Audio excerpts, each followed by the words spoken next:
I'm Marty Sakata, founder of Resilient Alpha. Why do some funds and managers crush it and others crash?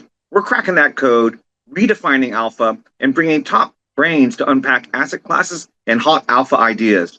We're going full throttle. Buckle up and enjoy the ride. Peter Thurlow is a seasoned patent attorney and intellectual property strategist serving as chair of medical devices and mechanical engineering patent prosecution at Pulcinelli PTC in New York.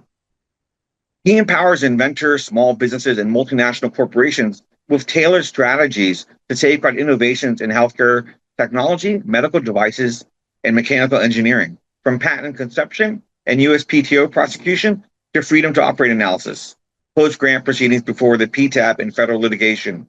With JD from Brooklyn Law School, an MBA from Pace University, and a BS from the U.S. Merchant Marine Academy, Thurlow draws on over 25 years of expertise, including a decade in the U.S. Navy Reserve to advise on international IP matters and facilitate funding through investor matchmaking events that have forged partnerships with entities like the Ivy Family Office Network. The former appointee to the USPTO's Patent Public Advisory Committee, he serves on the Executive Committee for Stand Up to Cancer, and he has a commitment to ethical innovation, extended to volunteering as a judge for the USPTO's National Patent Application Drafting Competition. Welcome to the show, Peter. The content here is for informational purposes only, should not be taken as legal, business, tax, or investment advice, or be used to evaluate any investment or security, and is not directed at any investors or potential investors in any featured fund or deals on this video.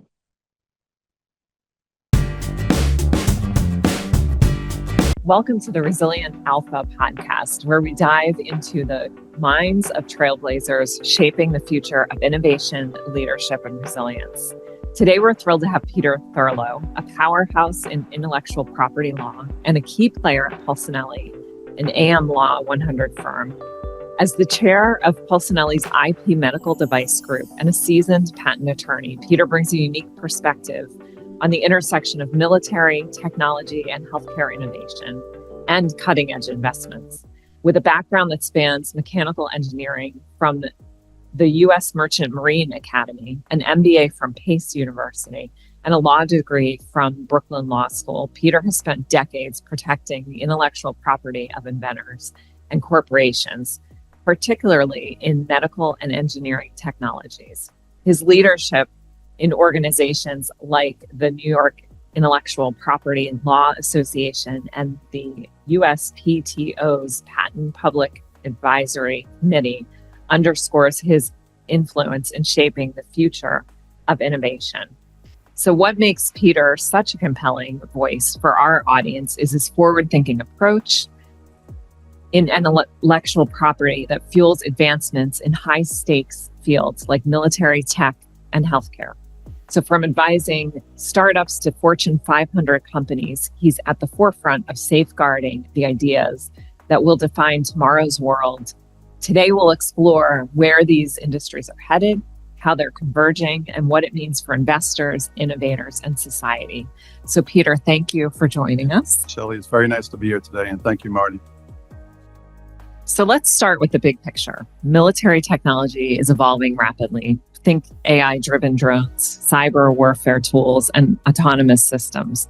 From an IP perspective, what emerging technologies in the military sector do you see as a game changer in the next, say, 5 to 10 years, and how will protecting their intellectual property shape their development? I think some of the main areas from a military industrial standpoint that we're focused on is you see the current use of drones and a number of areas that you mentioned. We see robots, future robots, how they're going to be used in the military complex is going to be very interesting. AI is everywhere in healthcare, but particularly it's in the military technology. You see company Palantir, that's one of the leaders in the AI space in the government area for that. And then the general stuff that kind of keeps me awake at night is the quantum computing. It's who's going to develop the next chip design technology that's critical to big companies like NVIDIA and others. And then more, I kind of focus on offensive technologies and then defensive technologies. We see there's a lot of research and development and use in hypersonic missile technology, which they weren't being used, but that is under development and being used currently in Ukraine and elsewhere. And then from a defensive standpoint, we're well aware of the Iron Dome that's being used to protect the country of Israel during these challenging times. There's lots of discussion in Washington, D.C. and elsewhere about expanding the use of that Iron Dome to United States and other areas for missile technology to protect against missile attacks. So healthcare and military tech often intersect, especially in areas like wearable devices for soldiers or telemedicine for remote operations. So what trends do you foresee in this overlap? And then how can IP strategies ensure that these innovations reach their full potential without stifling collaboration? Yeah, it's a great question. So what we look at, it's a personal interest for me. If you look at the warfighter running through a desert, running up a mountain, running around, an area that's of particular interest to me is just exoskeletons. And what are they? They're structures outside the body that allow us as human beings to do things that normally we're not capable of doing. You see some basic things in the basic devices in the commercial use, being someone like me that's active in hiking and so on. There's different devices around the hips and the legs that allow the hiking experience to be a little bit better. But in the military complex, you see things that are much more advanced to allow certain body parts to run faster, to protect them, wearable devices. And those are things that kind of excite me. Also, there's what we say would be a jet suit. You look at running through an environment, walking through an environment. Now, why do we need to do that if we can actually use a jet suit to get from one place to another? Rather than scaling a mountain, why don't we just fly over the mountain? And there's a potential, whether it be future robots or future warfare fighters, that are literally using this technology to get from one place to another in a much more rapid way, rather than just relying on physical fitness of the individual warfighter.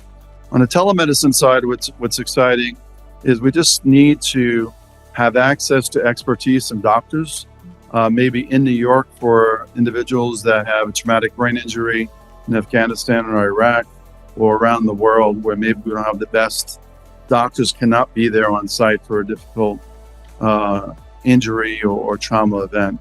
And to do that visually through audio-visual ways and so on, I think that's exciting. And also getting the supplies, whether it be drugs, to the warfighter on the ground to ease the pain and to stop the bleeding.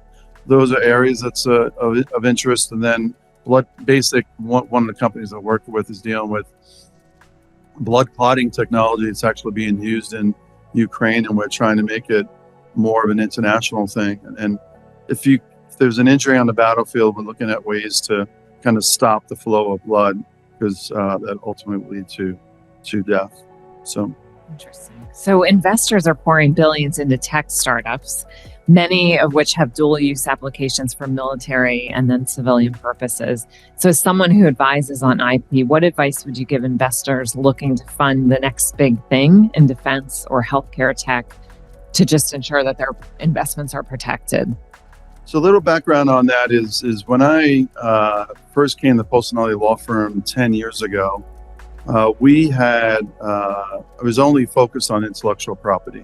But working with Marty, working with other investor groups and emerging growth companies, you quickly learn that as important as IP is, and that's my expertise, you learn about the importance of capital, understanding the whole organization, understanding the business, understanding who they can possibly, who I can introduce them to in the family office space to help on capital raises, or in a strategic sense, if you can introduce someone at J&J or another big company to do a collaboration partnership agreement, then that's very beneficial. But purely from an IP standpoint, one of the things that we really look at is who owns the IP. We want to make sure that the company owns the IP, normally a C Corp in Delaware. And what we try to do is make sure that all the employees have basic employment agreements that are that state, among other things, that all the IP they generated at the companies is owned by the corporate entity itself. And that's because that's where the valuation of that company is. There's some statistics out there, just about the real enterprise value of many of the top companies is really entrenched in its intellectual property. That goes for Apple, Google, some of the biggest companies in the world. So what we try to do is really focus on who owns the IP and make sure that that ownership is ultimately assigned or owned by the corporate entity itself for valuation purposes. So today we're actually going to be talking a lot about intellectual property, but just to set the stage, can you tell me what is IP and why is it important? Why should we be concerned about it? Yeah, it's a very basic question. It's something I've worked on a lot with large companies, with emerging growth companies, early stage companies that are pre-revenue, where the real value of the company is all based on its intellectual property. So what is intellectual property? It's patents, it's trademarks, it's trade secrets, it's copyrights. It's an intangible asset that's very difficult to quantify, but it really is the heartbeat of every company. There's a study done by Congress that the value of intellectual property to U.S. businesses is about $8 trillion. That's $8 trillion. And then they did some other studies that I wrote down some notes. IP intensive industries account for $400 billion annually of U.S. imports outside the country. So it shows you the real value. And then the last point I'd say from a high level perspective is that it's estimated that there is IP theft and infringement that's valued around $600 billion to U.S.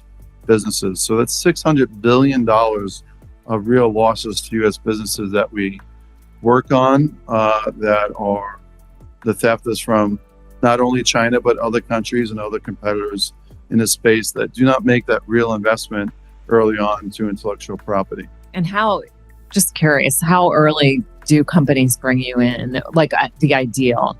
Yeah, the ideal time is to really bring in at the start of a company. Many companies that I work with, including just as earlier today, are less than 5, less than 10 employees. Okay. And what I've learned, I currently represent 40 or 50 companies, say, and then I'm working with 20 or 30 others. Then with DARPA, I advise a lot of universities and others just on the basics of intellectual property and commercialization.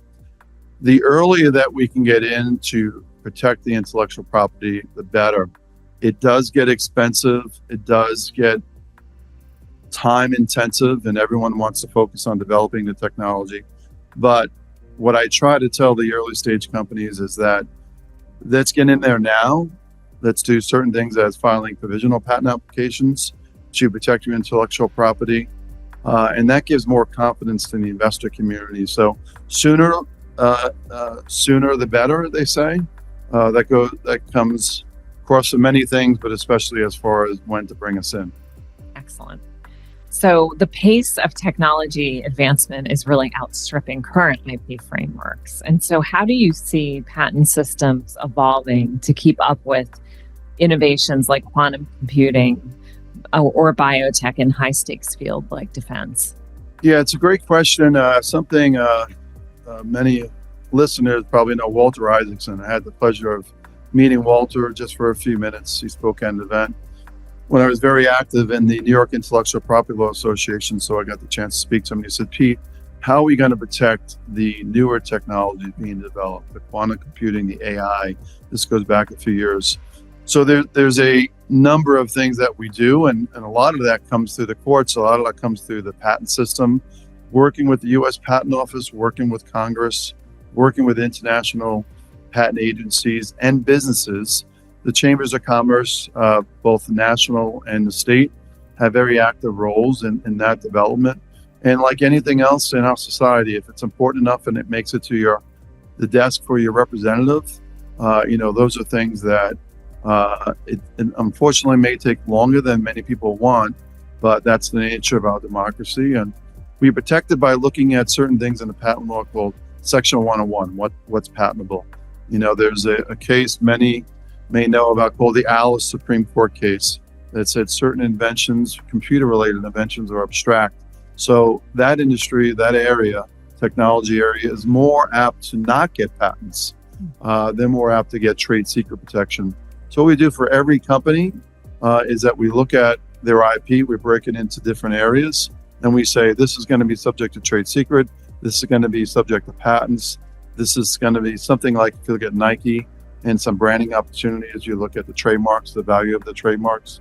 So we really have to break down the technology and the intellectual property of each company to figure out ways to protect it. Interesting. So if we talk about global competition, China and other nations are investing heavily in military and tech IP.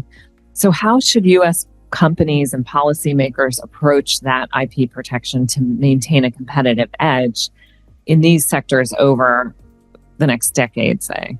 Yeah, this is a really important question for our country. And one of the reasons why I have my full-time role as a shareholder at Bolsonaro Law Firm, 1,000 attorneys, 25 offices, a lot of private clients where we deal with these challenges each day. However, my give back to the country is working with DARPA and working with protecting the country's intellectual property, specifically what originates at universities.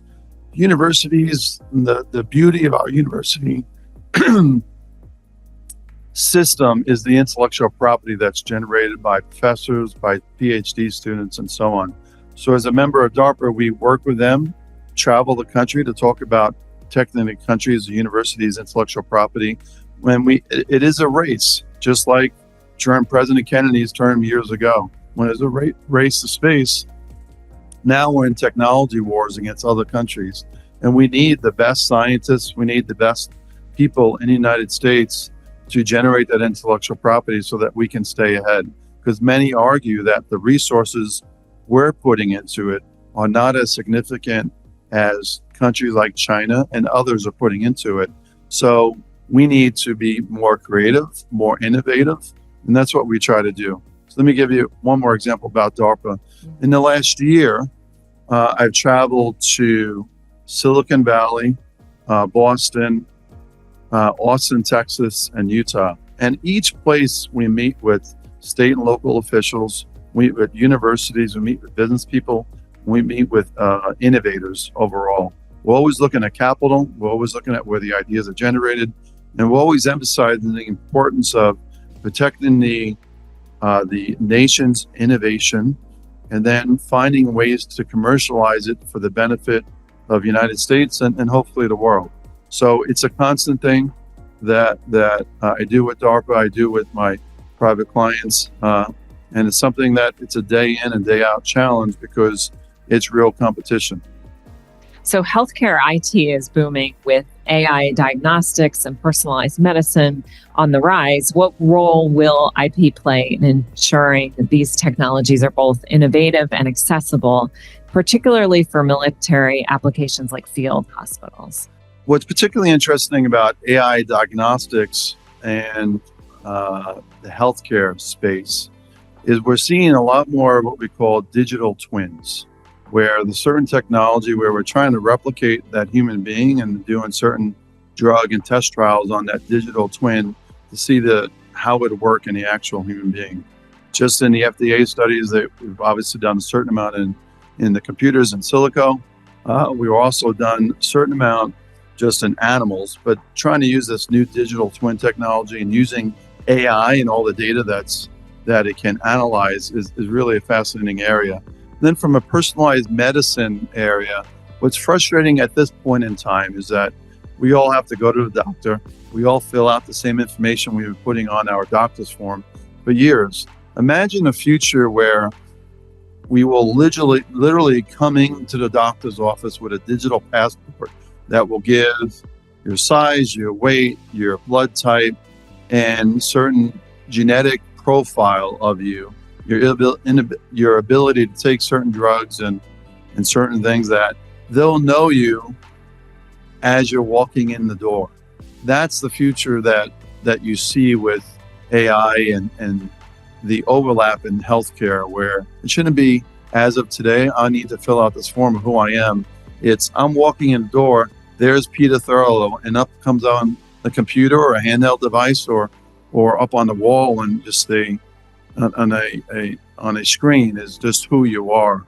And that digital footprint of you, digital passport, is going to be very instructive on how healthcare is treating you in the future. Much more in a rapid way too, especially in urgent situations where you have to go to ER room for some unfortunate event or elsewhere.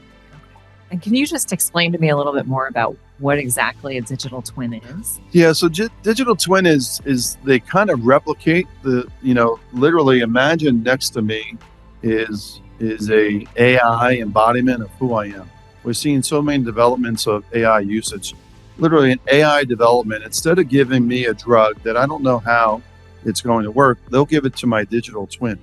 And as such, they can get certain data from that and certain results that may be beneficial as they go out and actually try the drug, rather than putting it first in a human being and so on. So I think we see that use in AI technology in the digital twin space being used in many areas. This morning I was on a call with a real estate company that, like an architectural firm, is using digital twin technology to actually replicate the exact building, location, materials, systems, all different temperatures based on the environmental conditions.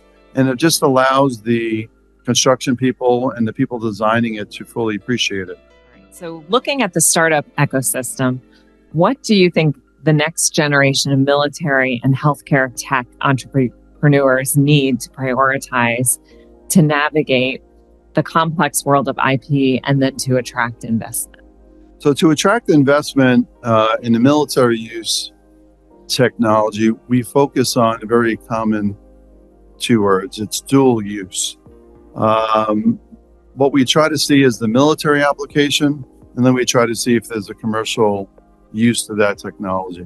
That just increases the valuation of the technology, increases the valuation of the company, and it's something that we try to look at as we're doing things. If you look at Palantir and it's focused on AI, if you look at Anduril and it's focused on autonomous systems and other incredible products, they are making significant money from selling their systems to the government. But there's also applications in a commercial environment as well that can be very beneficial. So from a military standpoint, we're always looking at dual use because it's like two different verticals. One vertical is the government buying those systems, and the other vertical is this applicable to the commercial private environment, private enterprise, where they'll also use the technology, and we can generate revenues from that as well. Interesting. So if we look onto like 2030 and beyond, what's one bold prediction that you might have for how intellectual property will shape the convergence of military, tech, and healthcare industries? Yeah, certain systems that are interesting to me as we work on innovation, intellectual property protection, and so on, is just the use of autonomous systems. I was recently in Los Angeles, where I took the Waymo car for the first time, which is a driverless car. I took it to the Dodgers game, and it's just kind of fascinating for me to sit in the back of a car where there was no driver. It's the first time in my lifetime.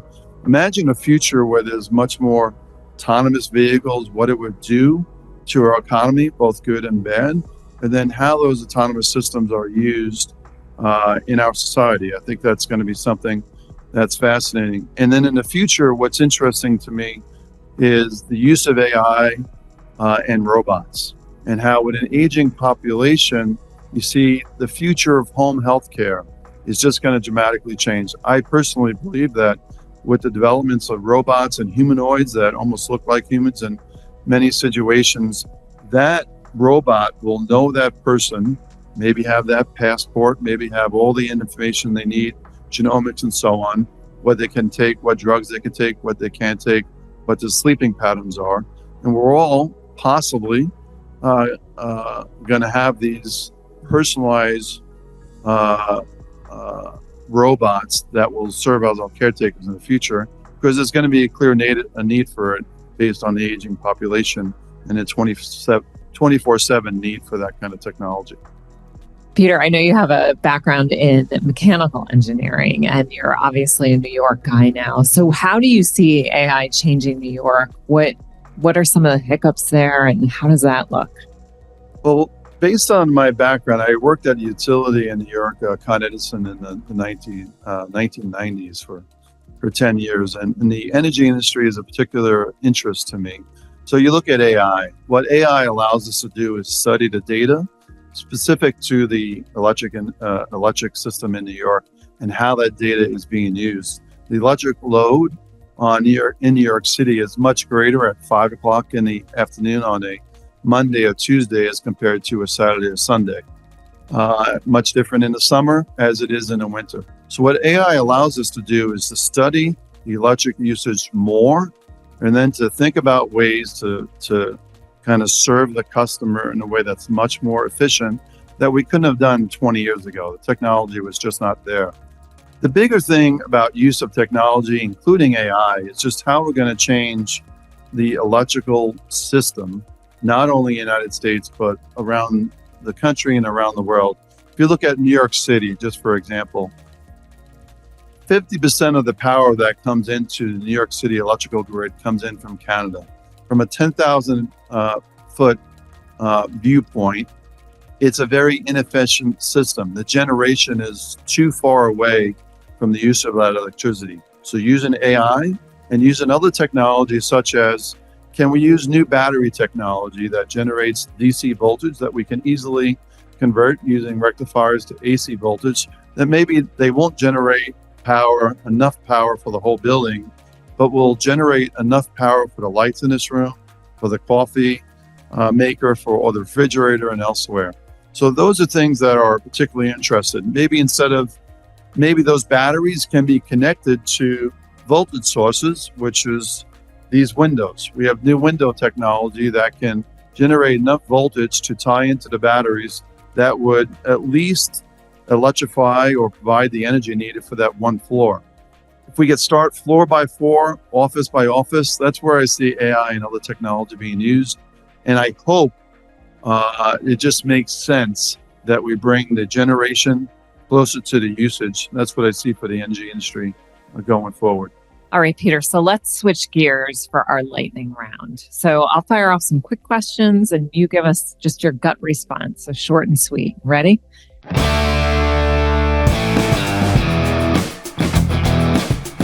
First one, what's one military tech innovation you wish existed right now? For me personally, I'm interested in laser beam technology, microwave technology, some futuristic technologies that maybe I grew up with the Jetsons, with Dick Tracy, with Star Trek. That's an area of interest to me rather than the more commonly known bullets, guns, and tanks that were used in World War II and Vietnam and so on. Excellent. And AI in healthcare, overhyped, underhyped for the next decade? What do you think? To me, definitely underhyped. I think AI is amazing. It's everywhere. And the words precision medicine have been used for the last couple of years in healthcare innovation discussions, investment meetings. AI is only going to ramp that up even more. And some of the things I'm seeing on AI from use in the government and also in private investments is amazing. So one word to describe the future of IP law. Complex. I say complex because it's international. Some countries, respect IP, like the United States, like Europe, like Japan, Australia, and others. Other countries do not respect IP. So the world is our marketplace, and we want to sell our goods everywhere. But it's going to be difficult to enforce IP in various areas, whether it be the Middle East, China, and so on. So it's very complex. And then for the reasons I discussed earlier, what is your IP, how you protect it via patents, trademarks, trade secrets, through agreements, and so on. It's complex. And what about the biggest threat to IP protection in, say, the next 5 years? Biggest threat is pure theft. There's a certain amount of that from China. When I worked China and other countries, and then sometimes bigger companies, since my focus these days is really on emerging growth companies. But Congress did a study years ago that the value of our intellectual property, as I mentioned earlier, was in the trillions, of which China was stealing several $1 trillion of it.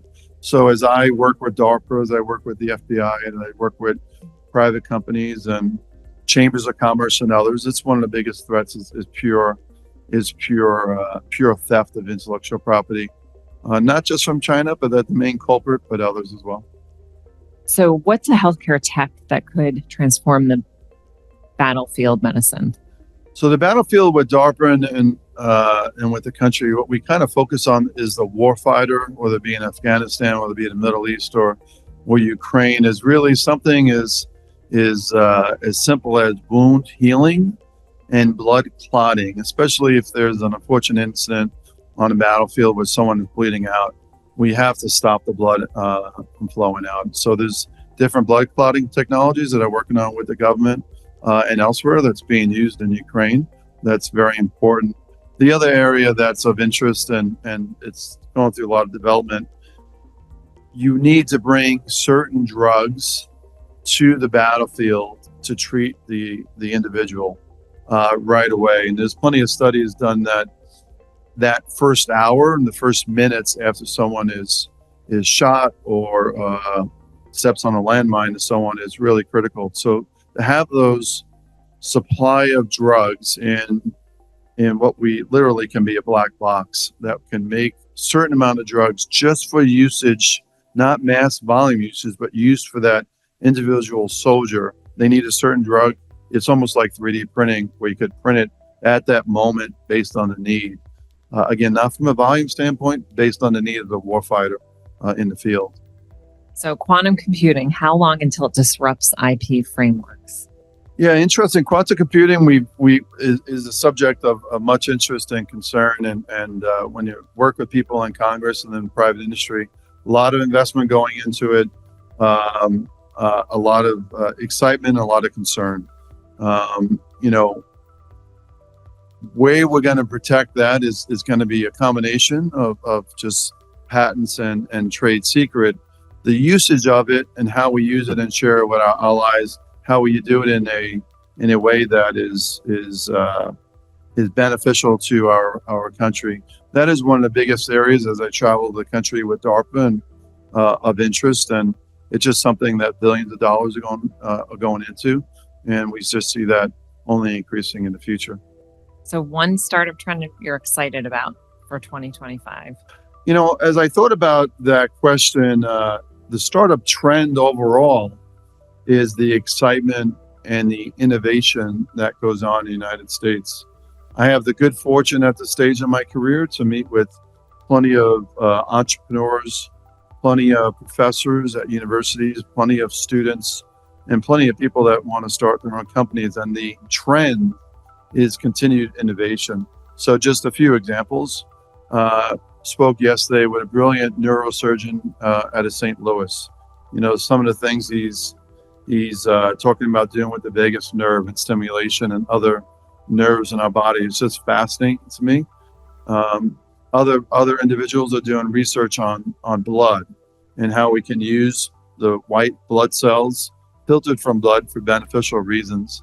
So those things, the trend that's exciting is the continued unabated innovation that we see in this country. And so will blockchain solve IP disputes in the future? So blockchain is a very good technology. Like many technologies, it's not going to solve problems. It's going to help. It's just like AI. AI is going to help in so many areas. And particularly with blockchain, one of the biggest challenges we have in the intellectual property area is who owns the IP. So the IP is just, looking at, I know of companies using blockchain and even the government reviewing of blockchain to just identify ownership and so on in a much more simple way. If you can imagine doing a M&A transaction where you acquire another company and there's hundreds of thousands of patents, it's not easy. AI will make it easier to identify the ownership of those patents. Blockchain will make it easier and make it more difficult to kind of falsify the ownership of that IP.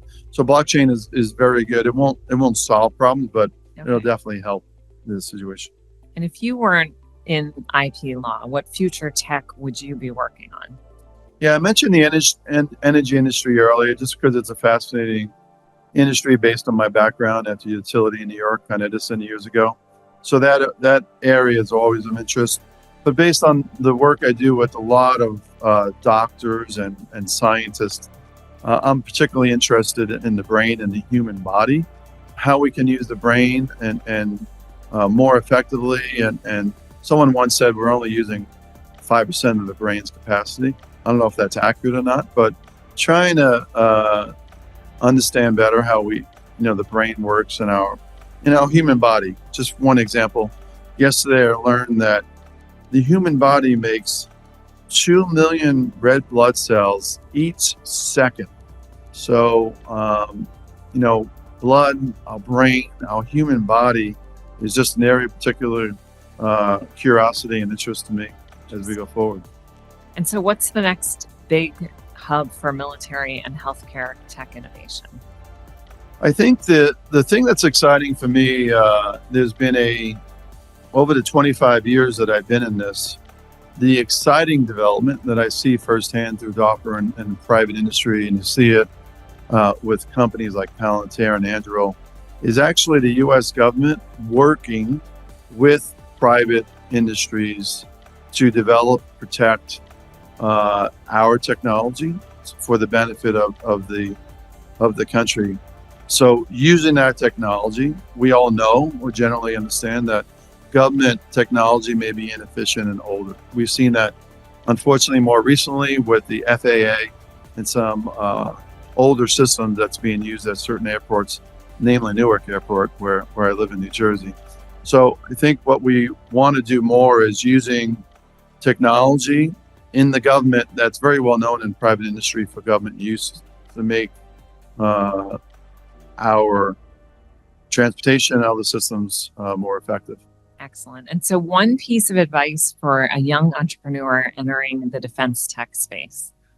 Yeah, it's almost like, and I thought about that question. It's complicated, similar to patent law. And what I'd say is, what is the defense budget for the United States? And it's $800 billion.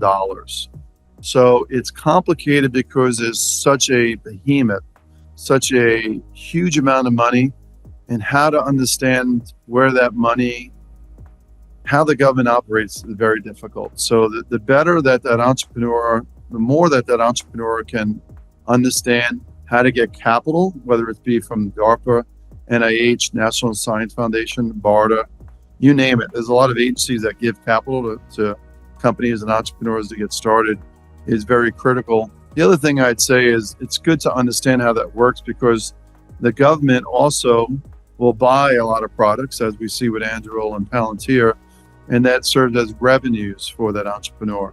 So the big thing is to kind of understand how the government works as best you can, and then understand the dual use aspect. Once there's a military application, if there's a commercial application, that just helps the valuation of the company and the future prospects of the company for investors and others. Peter, I want to thank you for being our guest today on Resilient Alpha. We've learned a lot about military, tech, healthcare, and certainly a lot about IP in those spaces. And so where can folks find you? Well, you can find me at Pete Thurlow at Polsinelli Law. You can also find me on LinkedIn. And I hope to see you at a future innovation event or one of Marty's family office investor events, and look forward to meeting you in the future. Great. So thank you on behalf of Resilient Alpha.